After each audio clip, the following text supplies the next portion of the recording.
Welcome to Birds Choose You.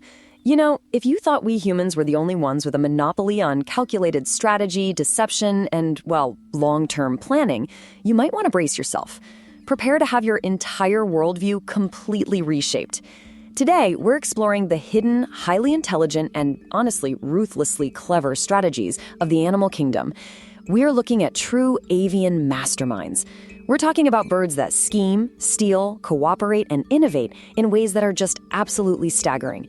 So forget everything you know about the term bird brain, because we are stepping into a world of pure genius. A world where survival doesn't just depend on instinct, but on cunning intellect and breathtaking audacity.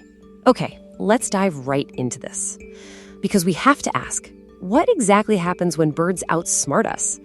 When you look closely at the dappled light of the forest floor, or maybe peer through the reeds at the edge of a quiet riverbank, you start to see behaviors that look suspiciously like organized crime.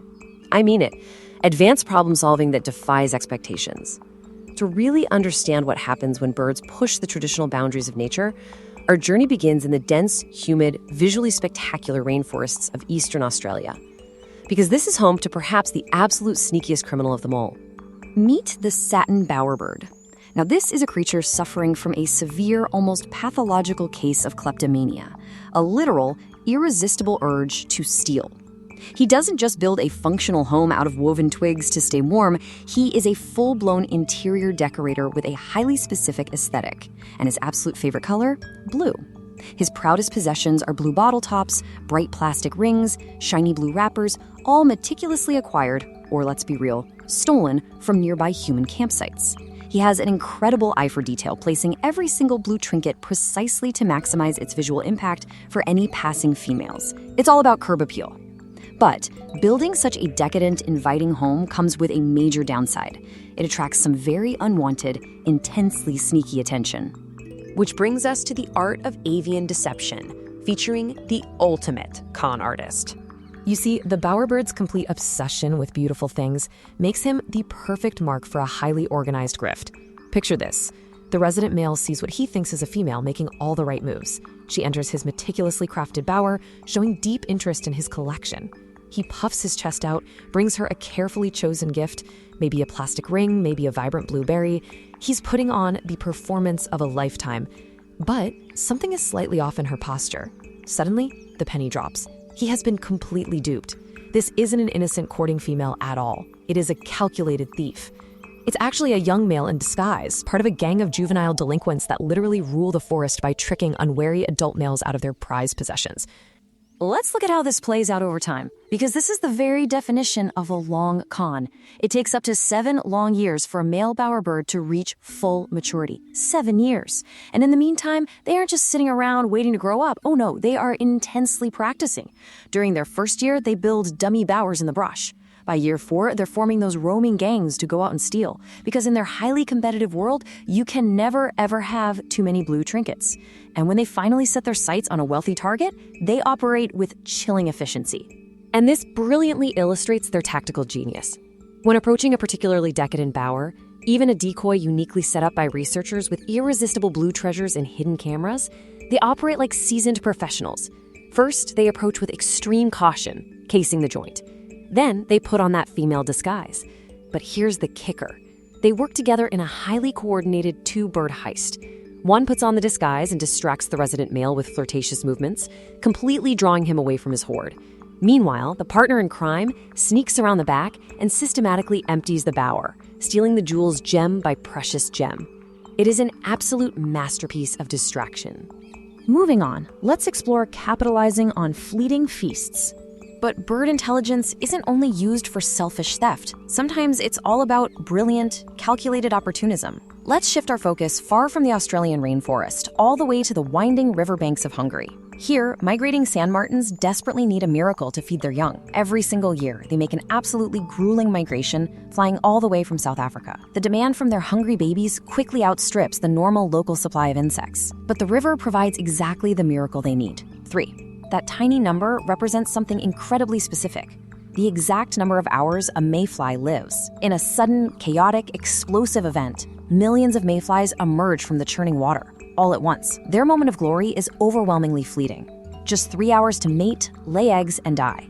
For the sand martins, this isn't just an event. It's a superfood banquet of epic proportions. The birds gorge themselves so completely on this massive temporary bounty that by the time the 3 hours are up, they are so unbelievably full, they completely lose their edge, just resting heavy in their nests. They capitalize on a microscopic window of time to guarantee the survival of their entire next generation. Next, we meet the bait and switch fisherman, the brilliant innovator. Speaking of capitalizing on food, let's travel over to an all-inclusive resort in Hawaii. We're going to meet a bird who flat out refuses to just eat the handouts thrown his way. The resort staff affectionately call him Hank the Night Heron. He lives in a beautifully manicured environment where tourists are constantly tossing bread at the local wildlife. But Hank is smaller than the aggressive swans and ducks, so he has a really hard time competing in that scramble. So instead of fighting, Hank innovates. When he finally secures a piece of bread, he does something completely unexpected. He doesn't swallow it. Actually, he enacts a master plan. He takes the bread, walks carefully over to the very edge of the pond, places it deliberately on the surface of the water, and he waits. He stands there perfectly still, like a statue. He could easily eat that bread at any second, but he doesn't. He shows immense, calculated restraint. He waits in total silence, watching the ripples until the fish gather around the bread, completely unaware. And then, bam! With lightning speed, he strikes, catching not one, but 2 fish in a single mouthful. Hank isn't just foraging here, he is actively fishing. What he's doing is demonstrating advanced tool use, employing the bread not as a quick meal, but as a functional piece of bait to attain a much bigger goal. And he is incredibly calculated about the whole thing. He clearly knows exactly how valuable his bait is. If a fish comes along that's just too big for him to eat, or if a rogue duck paddles over trying to steal his bread, he doesn't just let it float there helplessly. No, he actively snatches it up, removing the bait from the water and taking it out of harm's way. He waits patiently, holding the bread until a properly sized fish comes along and the coast is totally clear. It's just a stunning display of calculated patience, resource management, and forward-thinking logic. Let's move to and see how this builds into the power of family ties and those incredible collaborative helpers. So Hank is a fascinating solitary genius, right? But what happens when resources are so scarce that solitary survival is completely impossible? You get the ultimate display of selflessness. We're looking at the number 7 again, but this time it represents something deeply noble. In harsh environments where finding food takes significantly more effort than just 2 parents can manage, older siblings actually step up to the plate. While young females might leave the nest after a year or 2 to find their own territories, young males might stay on the family estate for up to 7 years. They act as full-time helpers. Think about that. Most of them will never father a brood of their own. Instead, they find their reward in a profound act of family loyalty, literally dedicating their prime years to helping raise and protect their younger brothers and sisters. This immense sacrifice creates a highly sophisticated division of labor right within the family estate. While some birds are designated as dedicated foragers, constantly scouring the brush for insects, others take on the vital role of sentinels. Guarding the hard-earned food supply is just as critical as collecting it, you know? These male sentinels perch high above the estate, keeping a sharp, unblinking eye out for threats. If a trespasser from a neighboring territory sneaks into the canopy to steal food, the sentinels immediately dive bomb and chase them off in a massive flurry of feathers. And if a deadly, hungry indigo snake slithers silently into the branches looking for an easy chick meal, the sentinels don't flee. They work together.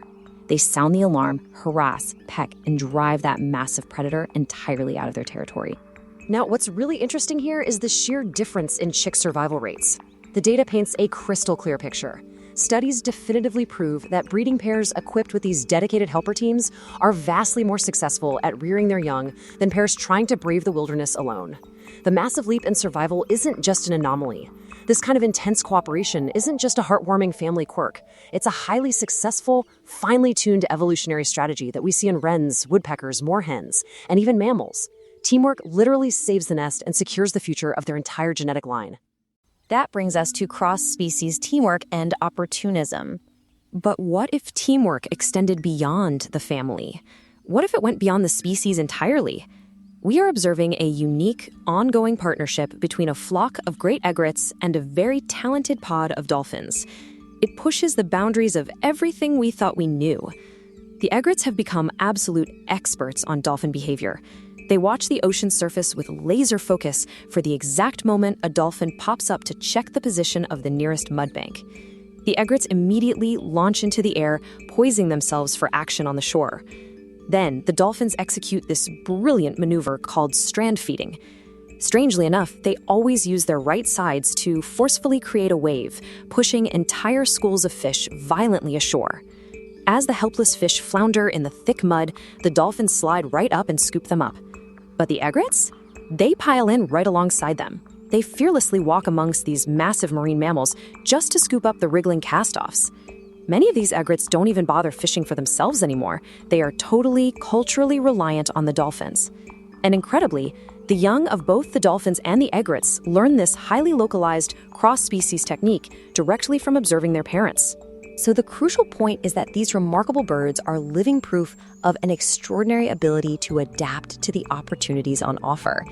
Whether it's crafting an elaborate multi-year heist just for blue bottle tops, perfectly tracking the microscopic lifespan of a mayfly swarm, using human bread as calculated fishing bait, dedicating 7 prime years of life to physically guard a sibling from a snake, or culturally transmitting a hunting alliance with a pod of dolphins, these are not just basic hardwired instincts. They are advanced, culturally transmitted, incredibly brilliant strategies that honestly rival human ingenuity. It really forces us to completely reevaluate who we share this planet with. If birds are capable of organized heists, complex tool use, and cross-species alliances passed down through generations, what other masterminds are hiding in plain sight right about our heads? It is a fascinating, complex world out there, filled with a deep intelligence we are only just beginning to decode. Keep your eyes open and never ever underestimate the absolute genius of the forest floor, the riverbank, or the sky. Thank you for watching Birds Know You.